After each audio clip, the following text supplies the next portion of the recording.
Assalamualaikum warahmatullahi wabarakatuh. Ketemu lagi di channel Mr. Andi. Hari ini Mr. Andi mau bicara tentang guru.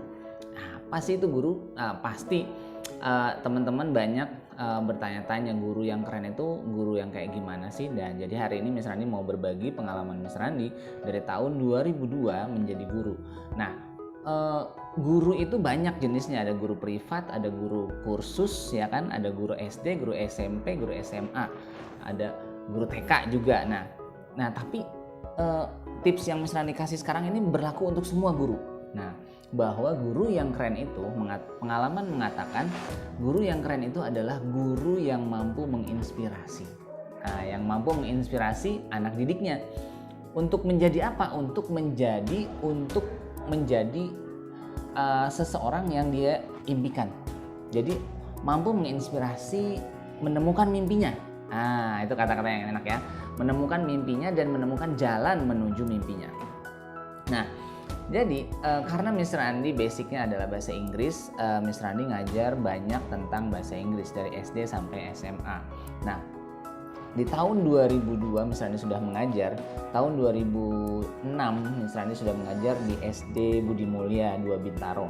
Nah, di situ Mr. Andi dari tahun 2002, tahun 2006, 2007, 2008, 2009 sampai 2010 Mr. Andi jadi guru pengganti, koordinator, wakil sampai kepala sekolah.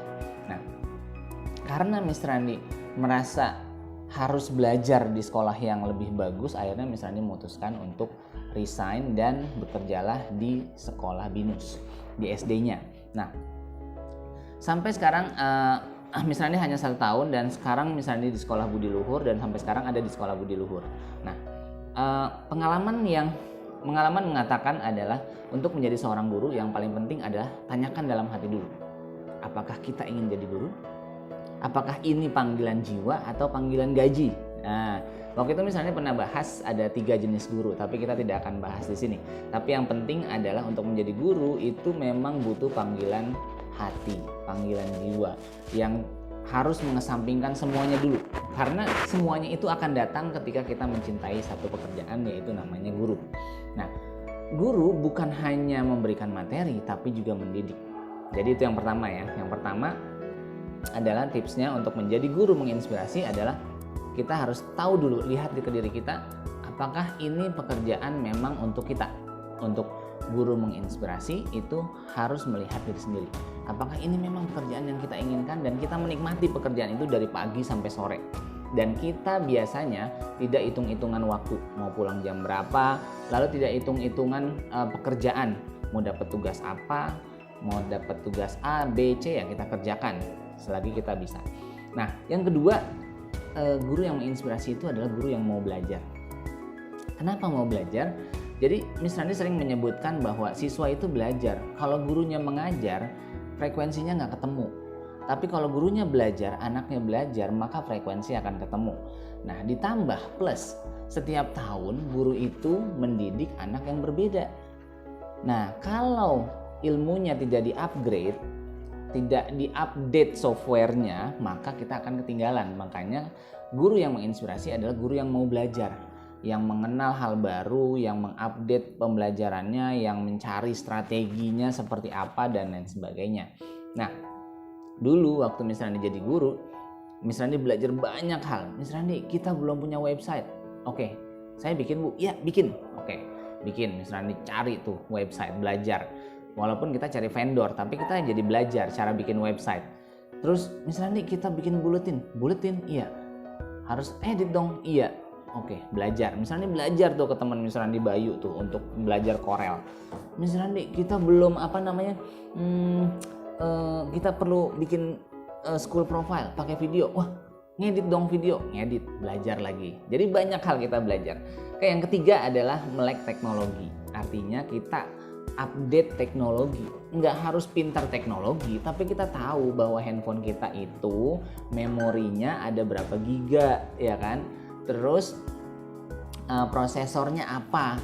Laptop ini prosesornya apa? Berapa RAM-nya? Harddisknya berapa, ya kan? Paling tidak teknologi kecil yang harus kita tahu dan kita tidak gaptek banget gitu. Dan Untuk software juga kita banyak browsing. Kita mau pakai apa sih? Mau pakai Edmodo, mau pakai Notion, mau pakai apa lagi aplikasi-aplikasi yang update yang membantu proses pembelajaran. Dan saya yakin anak-anak itu seneng banget kalau kita tahu teknologi. Gurunya keren gitu kan. Oke. Yang keempat adalah mengaplikasikan 4C. Nah, misalnya sering menyebutkan 4C, collaboration, communication, critical thinking, dan creativity. Di setiap pembelajaran kita selalu aplikasikan ini. Kenapa? Karena ini adalah skill masa depan. Jadi anak-anak itu sebenarnya nggak harus pinter banget matematika, misalkan nggak harus pinter banget di bidang yang harus mereka kuasai semua. Tapi di satu sisi mereka tidak bisa bekerja sama.